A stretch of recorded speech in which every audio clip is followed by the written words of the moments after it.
You should have left with him. That was the note my daughter-in-law placed on top of my photograph after the meeting about my husband's will. I found it in the kitchen trash can beneath coffee grounds, eggshells, and a crumpled grocery receipt from the market down the street. For a moment, I simply stood there staring at it, my hand still wrapped around my purse strap, my coat half slipping from my shoulder. The house was quiet in that strange way homes become quiet after someone dies. Not peaceful. Just hollow. I had only been gone for 2 hours. 2 hours at the attorney's office discussing paperwork connected to my husband Robert's estate, and somehow, in that short amount of time, something inside this house had shifted. The rain had followed me all the way home from downtown Chicago, turning the streets silver and blurring the traffic lights outside my windshield. I remember gripping the steering wheel tighter than usual because Robert had always driven in bad weather. 42 years of marriage, and there were still moments my body forgot he was gone. I still reached toward his side of the bed some mornings. Still listened for the sound of his slippers against the hardwood floor downstairs. Still expected him to call my name from the garage whenever he carried in groceries. But the garage had stayed closed now for nearly 4 months. The silence had settled into the walls like old smoke. I closed the front door behind me and immediately noticed the smell. Vanilla candles. Vanessa's favorite. Sweet and overpowering. She always lit them after I cooked because she claimed the house smelled too old-fashioned afterward. I set my keys on the entry table and saw that the framed wedding picture Robert loved had disappeared from the hallway. In its place sat a white ceramic vase filled with artificial eucalyptus stems. Cold. Perfect. Lifeless. Daniel. I called softly, though I already knew neither he nor Vanessa were home. No answer came back. Only the low hum of the refrigerator from the kitchen. I walked farther inside, slowly removing my gloves finger by finger. That was when I noticed the trash can near the island wasn't fully closed. A corner of glossy photo paper stuck out from beneath the lid. At first, I thought it was junk mail. Then I saw my own face. I bent down carefully, my knees aching from the damp weather, and pulled the photograph free. It was the family portrait we had taken last Christmas. Robert sat in the center wearing his navy sweater, smiling that calm smile that used to make every room feel safe. Daniel stood behind him with his hands resting on Vanessa's shoulders. And there I was beside Robert, leaning slightly toward him without even realizing it. Someone had folded the photo hard down the middle. My face was creased directly across the eyes. Resting on top of it was a yellow sticky note written in Vanessa's sharp handwriting. You should have left with him. I read it twice. Not because I didn't understand the words. Because I couldn't quite believe someone had written them to me. My fingers trembled slightly, though not enough to drop the paper. I looked around the kitchen as if the walls themselves might explain it. Everything looked spotless. Too spotless. The fruit bowl had been moved to the opposite counter. My favorite ceramic rooster cookie jar was gone. Even the curtains above the sink had been replaced with plain white linen ones Vanessa preferred. Suddenly, I realized something uncomfortable. The house no longer looked like mine. I placed the photograph gently on the counter and removed my coat. My reflection caught briefly in the microwave door. At 68, grief had changed me faster than age ever had. My silver hair looked duller now, my shoulders smaller somehow. Robert used to say I carried warmth into a room before I even spoke. Lately, I felt like a ghost walking quietly through someone else's life. I opened the refrigerator and saw neatly stacked meal prep containers labeled in Vanessa's handwriting. Kale salad. Turkey chili. Low-sodium soup. None of it looked like food Robert would have eaten. He believed soup needed salt and mashed potatoes needed butter. Vanessa believed everything needed control. I poured myself a glass of water and sat at the kitchen table. Robert's chair across from me remained empty, pushed in too neatly. Vanessa always pushed it in now. I stared at the note again. You should have left with him. Cruel words. But what unsettled me most was not the cruelty. It was the confidence behind it. As if she no longer felt the need to hide what she thought of me. Outside, rain tapped softly against the windows over the sink. Somewhere upstairs, I heard the faint sound of a drawer closing. I froze. Daniel and Vanessa were home after all. Their footsteps moved quietly overhead. Then came laughter. Low. Casual. Comfortable. I looked down at my folded photograph still resting beside the trash can. And for the first time since Robert died, a thought entered my mind that frightened me more than loneliness ever had. They weren't waiting for me to move out willingly. They were preparing for me to disappear. I stayed at the kitchen table long after the footsteps upstairs disappeared. The rain outside had softened into a light drizzle now, the kind Robert used to call sleeping weather. He loved evenings like this. He would sit in his recliner with a blanket over his lap and watch old westerns while the smell of coffee drifted through the house. For years, that sound had meant comfort to me. Rain on the windows. A warm lamp glowing in the corner. Robert clearing his throat before asking if I wanted another cup. But now every familiar sound inside that house felt distant, as if I were remembering someone else's life instead of my own. I folded the photograph carefully along the crease and slid it back into the envelope from the attorney's office. My hands moved slowly, automatically. I could hear Vanessa laughing upstairs again. Short bursts. Sharp. Then silence. I wondered if she knew I had already found the note. Part of me believed she wanted me to find it. That was the unsettling thing about Vanessa. She rarely exploded. Rarely raised her voice. She preferred quiet cruelty. The kind that could be denied later with a calm smile and a tilted head. You misunderstood me, Evelyn. I think you are being emotional. I was only trying to help. Every sentence wrapped neatly like a gift box hiding something rotten inside. I stood from the table and walked toward the laundry room beside the garage.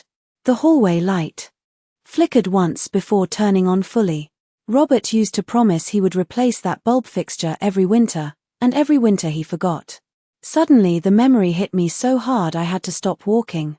I could almost see him there in his faded grey sweatshirt, balancing on a small ladder while pretending to know more about wiring than he actually did. He always whistled while fixing things. Badly. Off-key every single time. I pressed my fingertips against the wall until the feeling passed. Grief was strange that way. It arrived without warning. Not always during the big moments.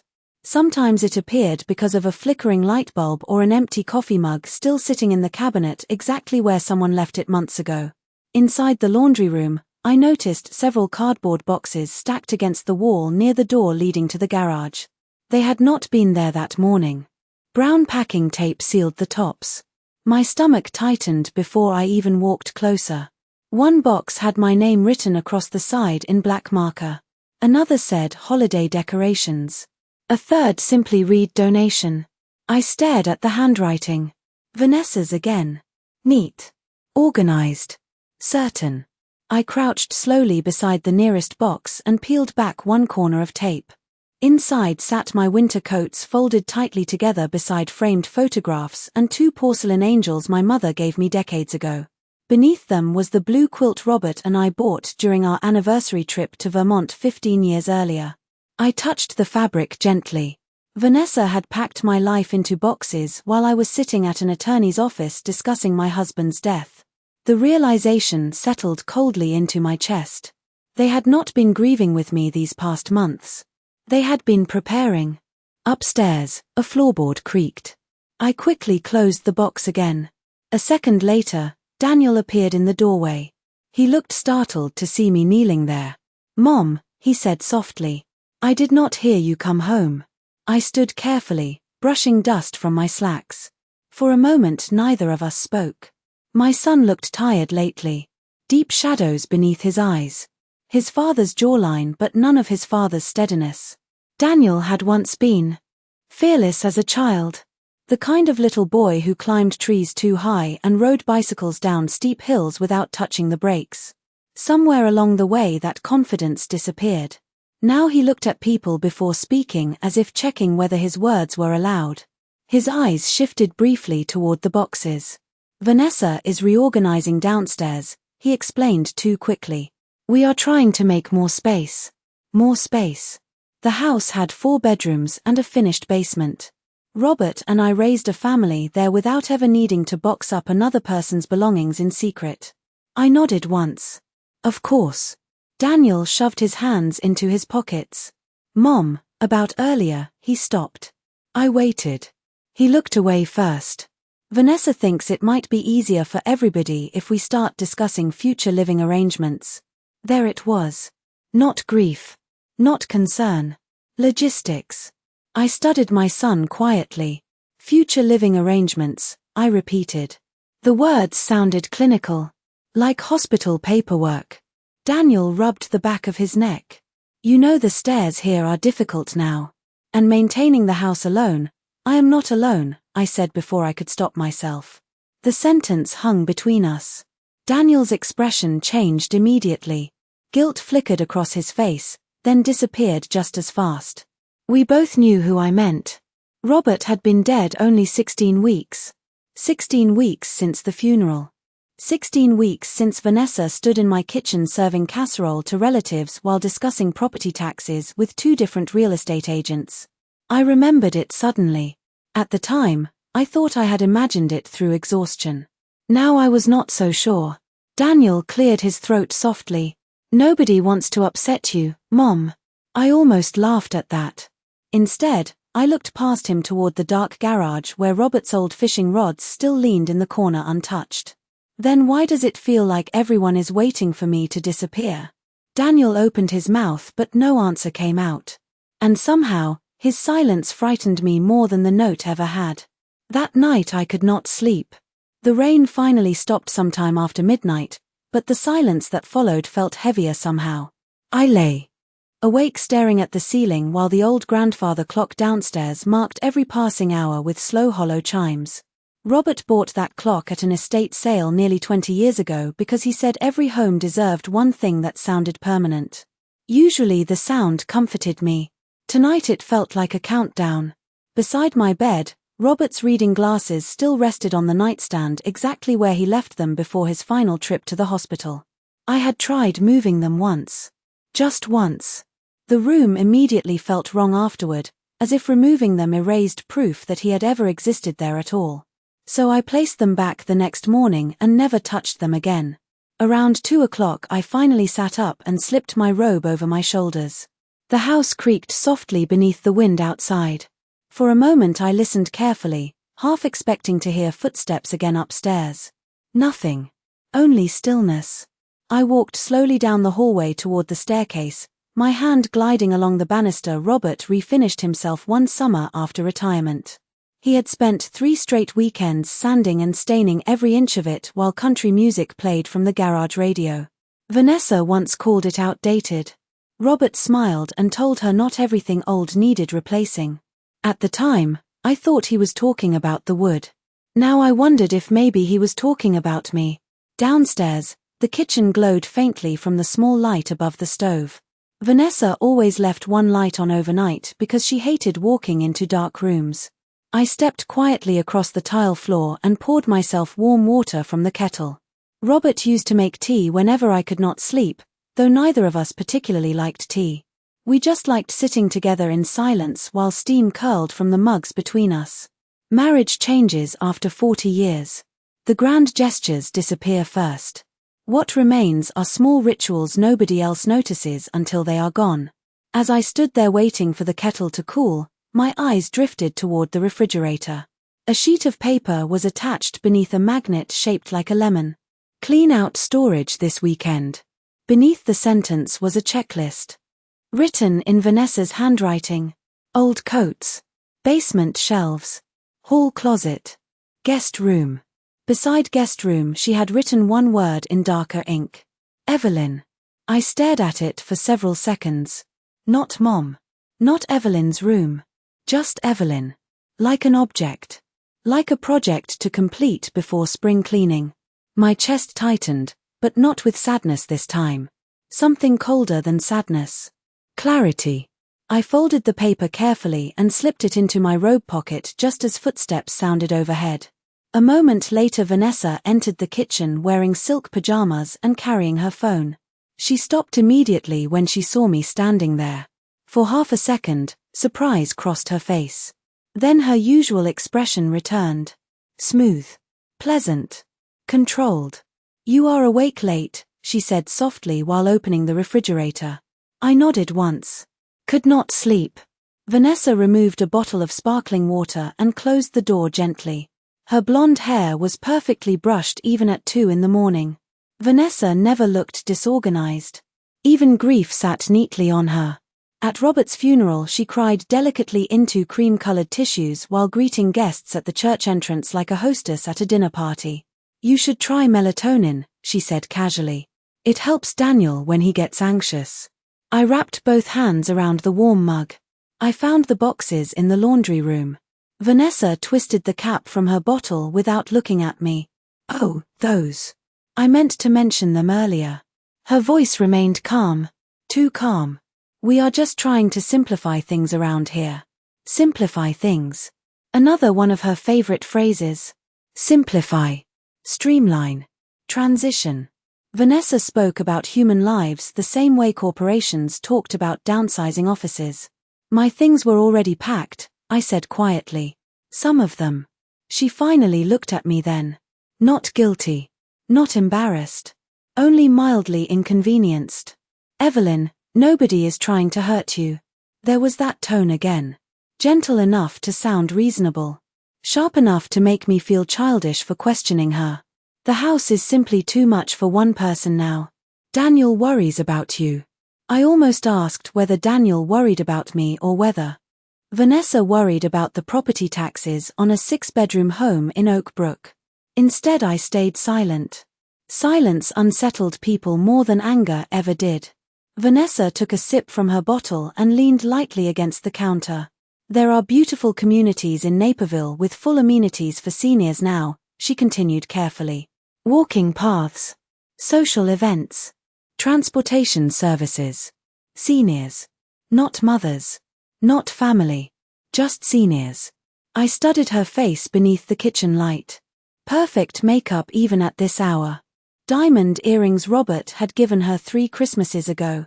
Suddenly I remembered something strange from the attorney's office earlier that afternoon. While Grace Whitmore reviewed the trust documents, Vanessa kept interrupting whenever finances connected to the house were mentioned. Not nervous exactly. Impatient. Like someone waiting for paperwork to confirm a purchase already made in their mind. The realization settled slowly into place. Vanessa did not see this house as Robert's home. She saw it as her future. I looked toward the dark window above the sink where my reflection floated faintly against the glass. Tired eyes. Silver hair. A woman everyone expected to become smaller after loss. Easier to move aside.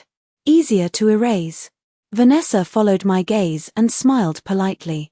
You deserve peace at this stage of life, she said. I returned the smile just enough to make her comfortable. You know, I said softly, Robert always told me people reveal themselves when they think the hard part is over. For the first time all night, Vanessa said nothing. The next morning the house smelled like cinnamon coffee and toasted bread. For a brief second, before I fully opened my eyes, I forgot Robert was gone. I forgot about the note in the trash can and the boxes in the laundry room and the quiet conversations that stopped whenever I entered a room. I simply listened to the sounds downstairs and imagined my husband standing in the kitchen flipping pancakes on a Saturday morning while the radio played softly beside him. Then reality settled back over me all at once. Heavy. Familiar. Permanent. I dressed slowly and brushed my hair longer than usual, watching my reflection carefully in the bathroom mirror. My mother used to say that difficult seasons reveal themselves first around a woman's eyes. Mine looked tired now. Not weak. Just tired. By the time I walked downstairs, Vanessa was already seated at the kitchen island scrolling through her phone with a mug in one hand. She looked up immediately and smiled politely. Too politely. Daniel stood near the stove pouring coffee into a travel cup. He wore the same grey suit jacket from the day before, wrinkled at the sleeves as though he had slept in it. Morning, Mom, he said softly. Good morning. Vanessa glanced toward the dining room table where several folders sat stacked neatly beside a legal pad. I hope you slept better, she said. We were actually talking about making some plans today. Plans. Everything with Vanessa became a plan once emotions were no longer useful to her. I walked to the cabinet and removed my favorite coffee cup. White porcelain with tiny blue flowers around the rim. Robert bought it for me during a trip to Door County almost 20 years ago after I accidentally dropped the original one in a motel sink. Some things deserve replacing, he joked at the time. Just not people. I poured myself coffee slowly and sat at the far end of the table. Vanessa slid one of the folders slightly closer toward me. I spoke with a realtor this morning, she said casually. Only to explore options. Daniel kept staring into his coffee instead of at either of us. A realtor, I repeated calmly. This market is very competitive right now, Vanessa continued. Homes in this neighborhood are selling within days. It would be smart to think ahead while property values are still strong. Think ahead. Another phrase designed to sound responsible while hiding something colder underneath. I opened the folder without speaking. Inside were printed photographs of retirement communities. Smiling gray-haired couples walking beside ponds. Women doing yoga classes. Men playing cards in bright common rooms that looked more like waiting areas than homes. On the front page, someone had circled a price estimate in blue ink. My throat tightened slightly when I noticed Vanessa's handwriting beside it. Affordable after sale of house. I closed the folder carefully. You have been busy, I said. Vanessa folded her hands together on the table. Evelyn, this is not personal. I almost admired how easily she lied. You should not be managing a property this size alone. Daniel and I have discussed what is safest for everyone. Safest. There it was again. As if I were a fragile object one careless moment away from falling apart. Daniel finally looked at me then, guilt flickering across his face. Mom, we just think things would be easier for you somewhere with support services. Support services. Their words sounded rehearsed now, like lines practiced quietly behind closed doors. I looked around the kitchen slowly. The pale marble counters Vanessa insisted on installing 3 years ago. The pendant lights she chose because the old ones were too dark. The refrigerator covered with color-coded calendars and meal plans. Piece by piece, the house had already begun changing long before Robert died. I simply had not noticed it happening. Or maybe I noticed and convinced myself it was normal. Families adjust. Homes evolve. Wives compromise. That was what women from my generation were taught. Keep the peace. Do not make scenes. Ignore small humiliations because addressing them only creates larger ones later. But sitting there that morning, I suddenly remembered something Robert said during our last anniversary dinner together. We had gone to a small steakhouse outside the city where the booths still had red leather seats from the 1970s. Robert reached across the table and covered my hand with his. Promise me something, he said quietly. If people ever start treating you like a guest in your own life, do not hand them the keys. At the time I laughed because the comment seemed random. Now it returned to me with unsettling clarity. Vanessa stood and walked toward the sink, her heels clicking softly against the tile floor. There is an open house this afternoon at Cedar Grove Estates, she said while rinsing her mug. We thought maybe you could at least look. We thought. Meaning she decided and Daniel agreed afterward. I turned toward my son. Did you already choose where I am supposed to live? Daniel's face immediately tightened. Mom, it is not like that. Then what is it like? He opened his mouth but said nothing. Again. Always silence when honesty became uncomfortable. Vanessa dried her hands calmly with a kitchen towel. Nobody is forcing anything, she said smoothly. We are simply trying to prepare for the future. I looked directly at her then. Really looked. Beneath the polished smile and careful tone, I saw impatience. Not concern. Not grief. Impatience. Like someone waiting for paperwork to clear before claiming what they believed already belonged to them. And suddenly, for the first time since Robert's funeral, I stopped feeling hurt. Hurt required love.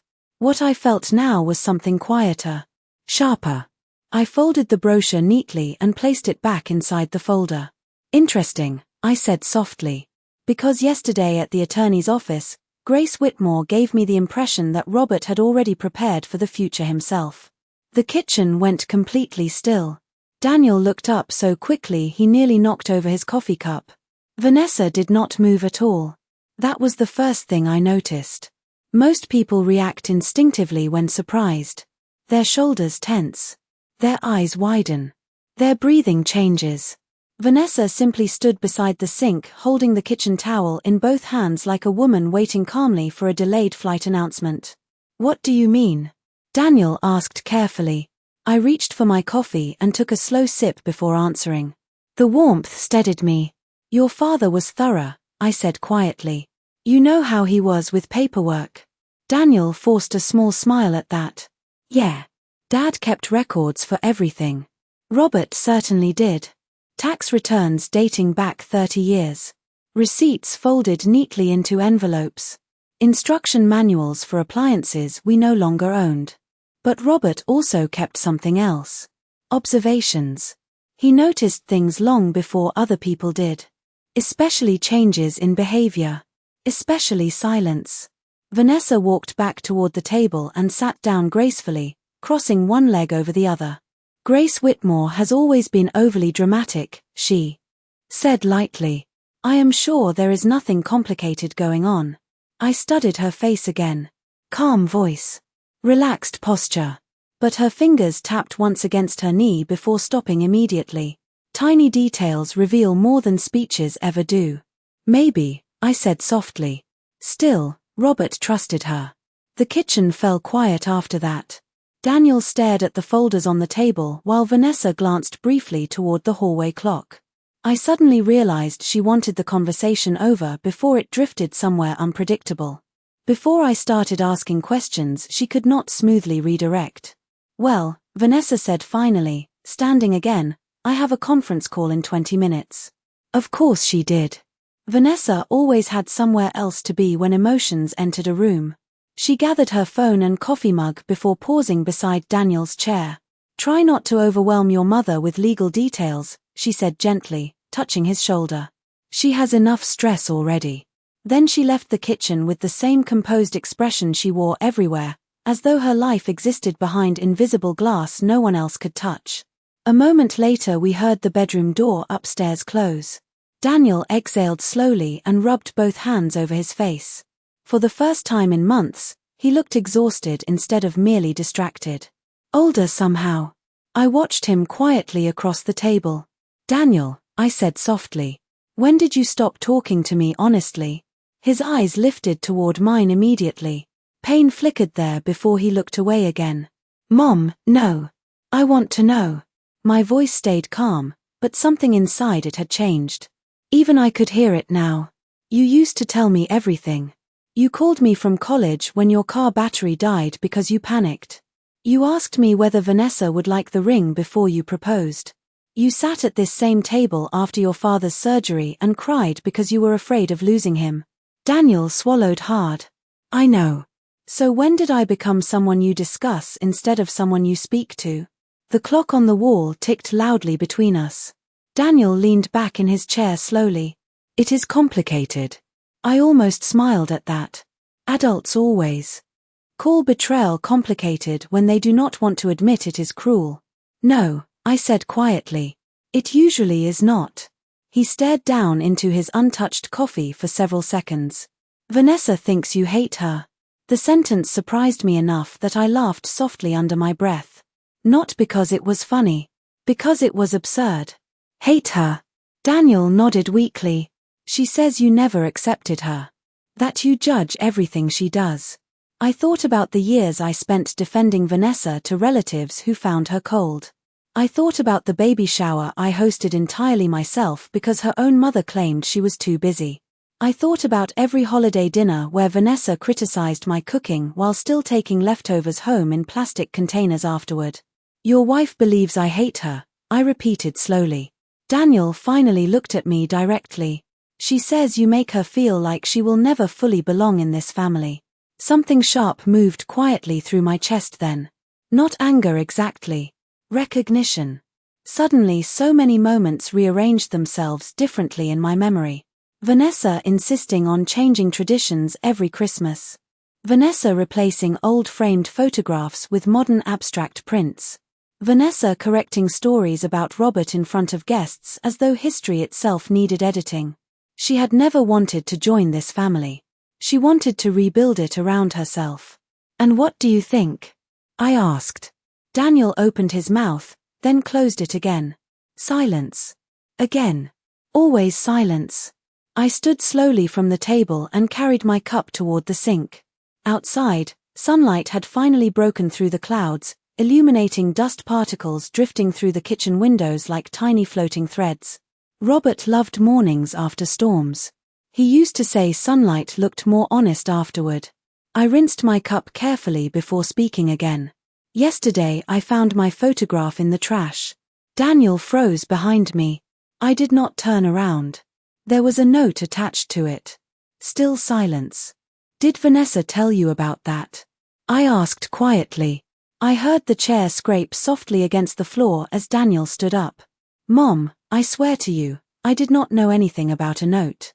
4. The first time since Robert died, I believed him completely. That was the tragedy of my son. Daniel was not cruel enough to stop what was happening.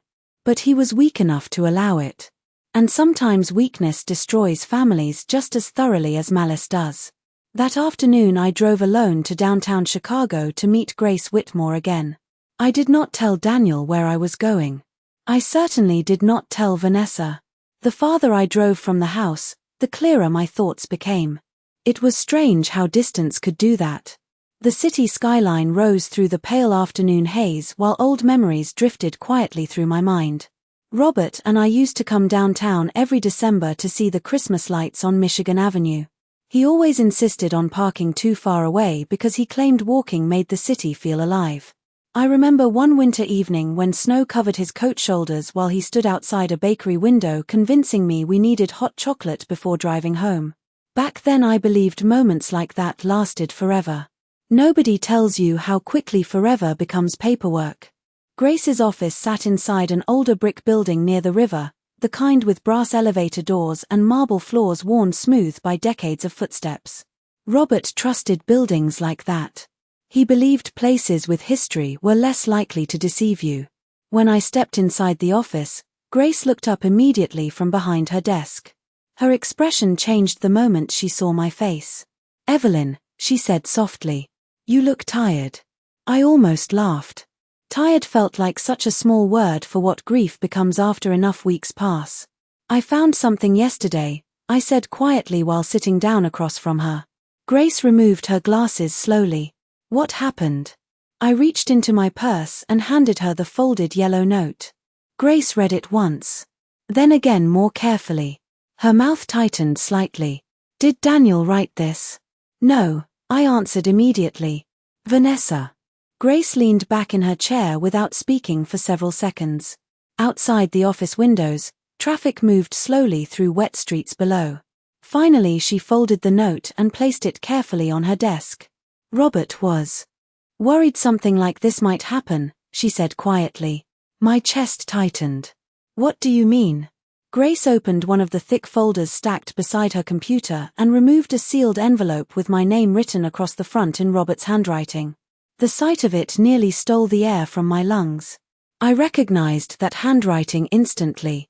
Clean block letters. Slightly slanted to the right. Robert labeled everything that way.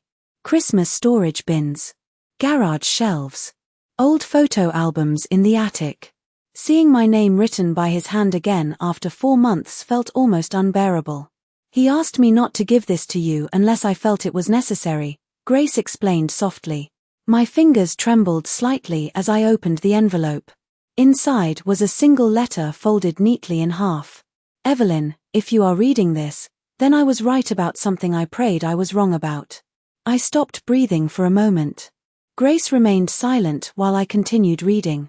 "Daniel has a good heart, but good hearts are easily led by stronger personalities. Vanessa does not understand loyalty the way you and I do. She understands ownership. I told myself I was imagining things for years because I wanted peace for our son.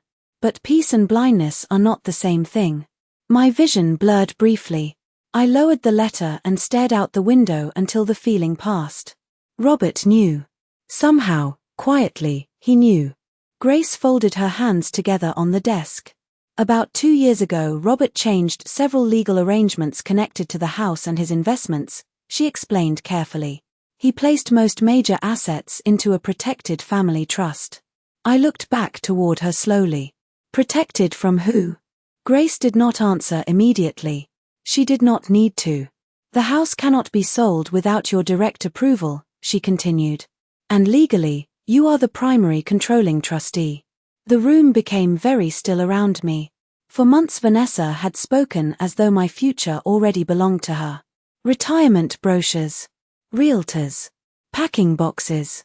All while Robert had quietly ensured something entirely different. Daniel does not know this? I asked softly. Grace shook her head. Robert wanted to tell him eventually. But after his diagnosis, there was not enough time. I looked down again at Robert's letter resting in my lap. Near the bottom, another paragraph had been underlined twice. Do not let guilt make your decisions for you. People will confuse your kindness for permission if you allow them to. I closed my eyes briefly. Robert spent 42 years understanding me better than anyone else on earth. Even now, somehow, he still did. Grace slid another document across the desk toward me. There is something else you should know, she said carefully. I glanced down at the paperwork. It was a copy of an inquiry form submitted online to a luxury senior living community in Naperville nearly 6 weeks earlier. The contact name listed at the top was Vanessa Carter. My stomach turned cold. 6 weeks earlier. Before the funeral flowers had even fully died in the living room. She was planning this already, I whispered. Grace's expression remained calm but firm. Evelyn, I think Vanessa assumed the estate would transfer differently after Robert passed. I stared at the form silently. Desired move-in timeline, early spring. Preferred room size, 1 bedroom. Additional notes, resident may resist transition initially. Something inside me shifted permanently then. Not shattered. Sharpened. I folded the paper slowly and placed it back inside the envelope with Robert's letter. Outside, the late afternoon sun reflected across the river in long silver streaks. For the first time since Robert died, I no longer felt confused about what was happening inside my own home. And once confusion disappears, fear usually follows right behind it. I did not cry on the drive home. That surprised me more than anything. For weeks after Robert died, grief appeared everywhere without warning. In grocery store aisles when I reached automatically for his favorite cereal. At gas stations when I glanced toward the passenger seat expecting his newspaper folded there. Once, embarrassingly, in the middle of a pharmacy because a man 3 aisles over laughed exactly the way Robert used to laugh after telling himself a joke before anyone else understood it. But as I drove back through the late afternoon traffic with Robert's letter resting inside my purse beside the folded note from Vanessa, I felt something steadier than grief. Clarity changes a person. It straightens confusion into lines sharp enough to follow. By the time I pulled into the driveway, the kitchen windows glowed warm gold against the darkening sky. Vanessa had turned on every light downstairs. She always did that when guests were coming over because she believed bright homes looked more expensive. I sat inside the car for an extra moment watching silhouettes move through the dining room windows. Daniel carried plates to the table while Vanessa adjusted candles near the center runner. They looked like a normal family preparing dinner. If strangers passed by outside, they would probably think how fortunate we all were. A beautiful suburban home. Fresh flowers near the windows. Soft jazz music drifting faintly through the glass. Nobody sees betrayal while it is still wearing good manners. I walked inside slowly, removing my coat as the smell of roasted chicken and rosemary filled the hallway. Vanessa appeared almost immediately with that polished smile she wore whenever she wanted control of a room. There you are, she said brightly. I was beginning to worry. I nearly admired the performance. Traffic was heavy downtown, I answered calmly. Daniel stepped from the dining room carrying silverware wrapped in linen napkins. Everything okay with Grace? He asked carefully. I looked at my son for a moment longer than necessary. Very informative, actually. His expression shifted slightly. Vanessa noticed too. Of course she did. She noticed everything. Well, she said lightly while smoothing invisible wrinkles from the tablecloth, tonight is not about legal stress.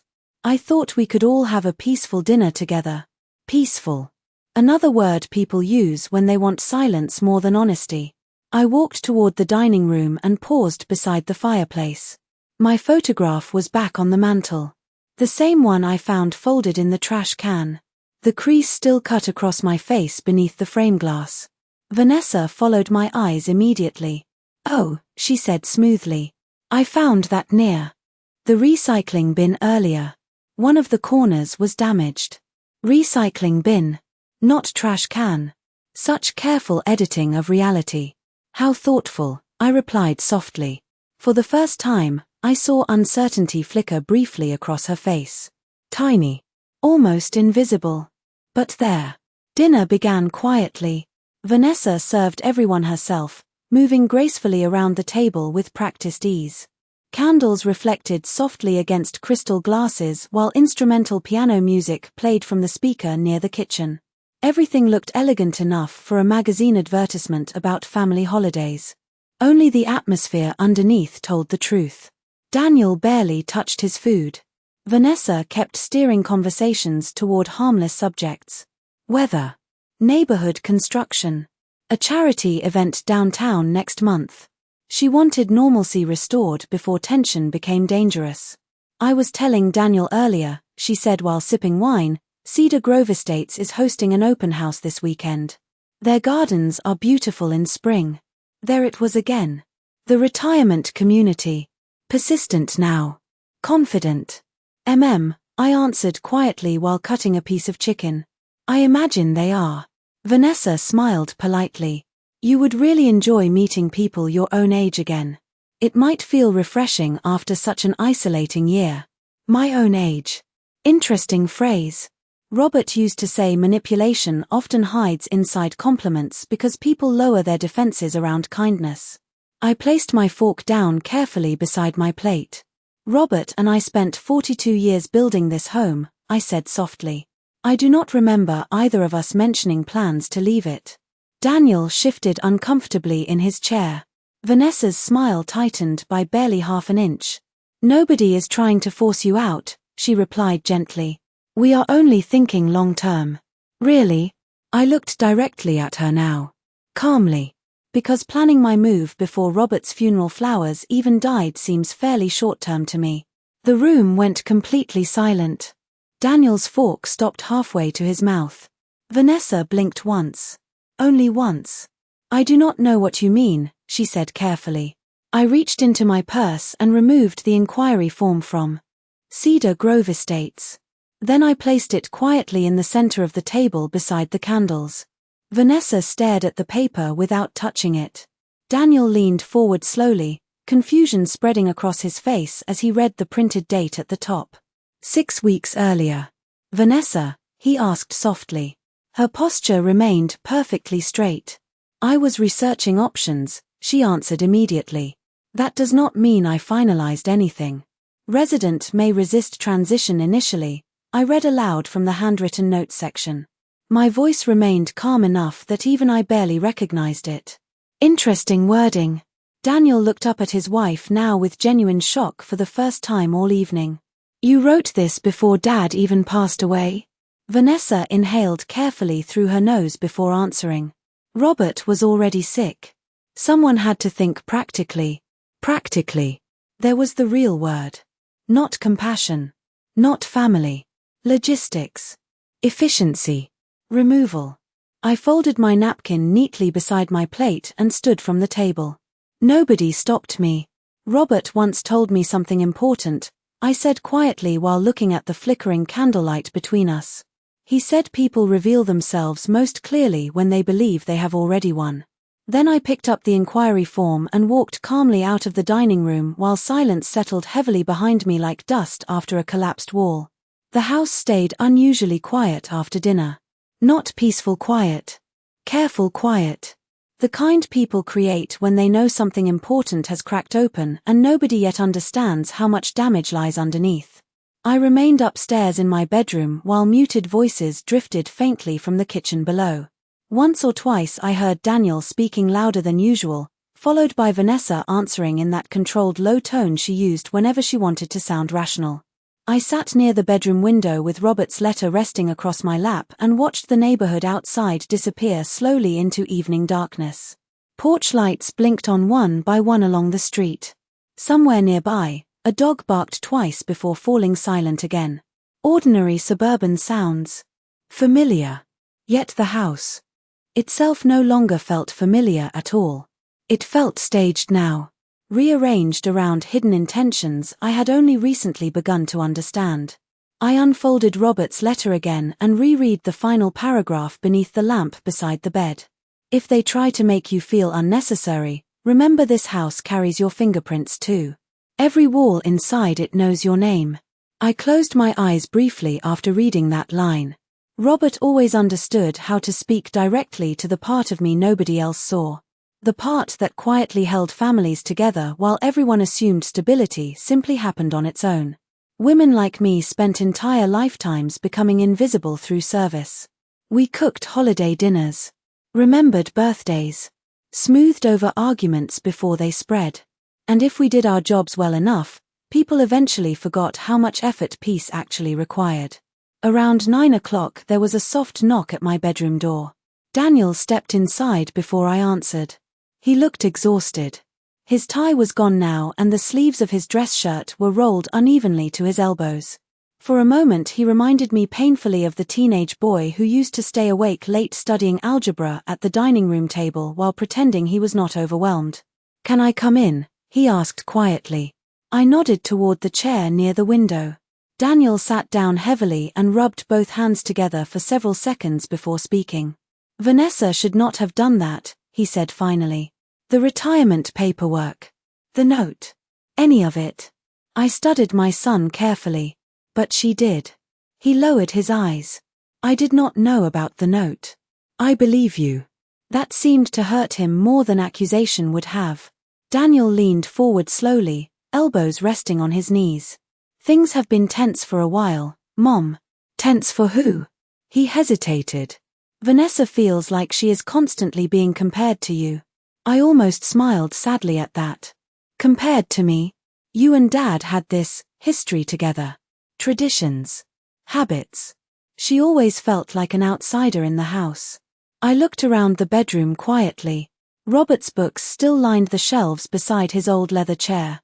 My sewing basket remained near the closet exactly where it had sat for years. Outsider. Strange word to use about a woman who entered someone else's family and immediately began removing pieces of it. "Did she ever tell you why she threw away my photograph?" I asked softly. Daniel looked genuinely confused. "She said it was damaged accidentally." I reached into the nightstand drawer and removed the folded sticky note. Then I handed it to him without speaking. Daniel read the words once. The color drained slowly from his face. "Jesus," he whispered under his breath. I watched his hands carefully. They trembled slightly now. "You should have left with him." He read it again as if hoping the sentence might somehow rearrange itself into something less cruel the second time. "Mom, she wanted me to find it." Daniel stared down at the paper silently. I could see the exact moment denial finally began collapsing inside him. Not because Vanessa had crossed a line. Because he realized the line disappeared long ago while he kept looking away from it. "Why would she do this?" he asked quietly, almost to himself. I thought about answering immediately. Instead I stood and walked toward the dresser where my wedding photograph with Robert still rested inside its silver frame. We looked impossibly young in that picture. Robert smiling proudly in his dark suit while I held white roses against my chest beneath summer sunlight. 42 years contained inside a frozen second. "Because she thinks love is ownership," I said softly without turning around. "And ownership becomes inconvenient when someone else still holds the deed." Behind me, Daniel remained silent. I could feel him trying to fit pieces together in his mind. The retirement paperwork. The boxes downstairs. The conversations about selling the house. Vanessa had not simply been preparing for my future. She had been preparing for hers. I turned back toward my son slowly. Did Vanessa ever ask about the trust? His head lifted immediately. What trust? There it was. Pure confusion. Real confusion. Robert had protected more than the house. He had protected Daniel from knowing exactly how much his own wife anticipated inheriting. I sat carefully on the edge of the bed. Your father changed several legal arrangements before he died, I explained calmly. The house cannot be sold without my permission. Daniel stared at me. Wait. What? And according to Robert's attorney, I remain primary trustee over most major assets. For several seconds Daniel said absolutely nothing. Then he leaned back slowly in the chair as though the room itself had shifted beneath him. Downstairs, somewhere far below us, I heard cabinet doors closing sharply in the kitchen. Vanessa was cleaning. She always cleaned aggressively whenever she lost control of a situation. Daniel looked toward the bedroom door instinctively before lowering his voice. Vanessa thinks the estate transfers to both of us after probate. I know. His expression changed then. Not anger. Recognition. The kind that arrives when someone finally understands they have been standing inside someone else's plan for a very long time without realizing it. The next morning the house felt different again. Not warmer. Not kinder. Just quieter in a more honest way. Illusions make noise when they collapse. The pretending had finally become too exhausting for everyone involved. I woke before sunrise and walked downstairs wearing Robert's old navy cardigan over my nightgown. The kitchen windows reflected darkness back at me while the coffee maker hummed softly beside the stove. For years I started every morning before everyone else because that was what mothers did. We prepared the day before the rest of the family woke up to enjoy it. Breakfasts. School lunches. Holiday meals. Fresh towels folded before guests arrived. Invisible labor performed so consistently people eventually mistook it for natural order instead of love. I poured coffee into my blue floral cup and carried it toward the living room. The fire in the fireplace had burned down overnight into soft gray ash. Above the mantel, the family photograph remained exactly where I placed it after taking it from the trash. The crease across my face still showed beneath the glass if someone looked closely enough. I almost left it there intentionally. A reminder. Not every damaged thing should be hidden. Footsteps sounded softly behind me around 7 o'clock. Daniel entered first, already dressed for work though his tie hung loose around his collar. He looked as though he had barely slept. Vanessa followed a moment later wearing cream-colored slacks and carrying her laptop bag. Her expression remained composed, but there was tightness around her eyes now that had not been there before. Neither of them immediately spoke. I sat calmly in Robert's armchair beside the window while morning light slowly filled the room in pale silver layers. Finally Vanessa cleared her throat gently. I think we should all try to reset after last night. Reset. Another corporate word dressed up as emotional maturity. Daniel remained standing near the doorway, silent again. Vanessa glanced toward him briefly before continuing. There were misunderstandings on every side. I wrapped both hands around my coffee cup. Warm porcelain against cold fingers. Were there? Vanessa inhaled carefully. Evelyn, I understand you are grieving. We all are. Interesting how quickly people use grief to explain behavior once manipulation stops working. But tension inside the house is not healthy for anyone, she continued. Especially during probate. Probate. There it was. The real concern finally stepping into the room without disguise. I looked toward Daniel slowly. Did she tell you about the trust? Vanessa's posture changed instantly. Tiny movement. Barely noticeable. But enough. Daniel nodded once without speaking. For the first time since I met her, Vanessa lost control of her expression completely. Only for a second. Shock moved visibly across her face before she recovered. What trust? She asked carefully. I almost admired the performance if it had not arrived months too late. I set my coffee cup down on the side table beside Robert's reading lamp. The one Robert established before he died, I answered calmly. The one protecting the house and major assets. Silence spread heavily through the living room. Outside, sprinklers clicked rhythmically across the neighbor's lawn. Somewhere down the street a school bus groaned to a stop. Ordinary morning sounds continuing while three people quietly realized an entire future had just shifted direction. Vanessa looked at Daniel immediately. "You knew about this?" "I found out last night." Her jaw tightened slightly. "And you did not think to discuss it with me?" Daniel looked exhausted suddenly. "Older than 40. I was still trying to understand it myself." Vanessa crossed her arms slowly. "There must be some misunderstanding. Robert would never intentionally exclude us from decisions about the estate. Us. Always us when money entered the conversation." I reached beside my chair and picked up the sealed envelope containing Robert's letter and trust documents. Then I placed it carefully on the coffee table between us. "Robert understood more than you realized," I said quietly. Vanessa stared at the envelope but did not touch it. "Meaning?" "Meaning he knew exactly what this house represented to different people." For the first time since Robert died, I saw anger slip through Vanessa's polished exterior. Not explosive anger. Colder than that. Controlled frustration from someone discovering a locked door after already planning the furniture placement inside the room. "I think this conversation is becoming unfair," she said evenly.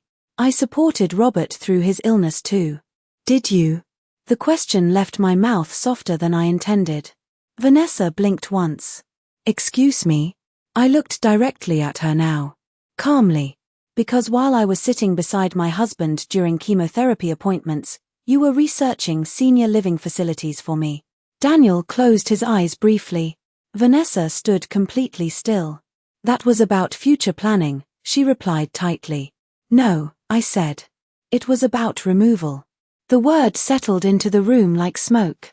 Nobody spoke for several seconds afterward. Then Daniel finally sat down heavily on the edge of the sofa and covered his face with one hand. "I cannot do this anymore," he whispered.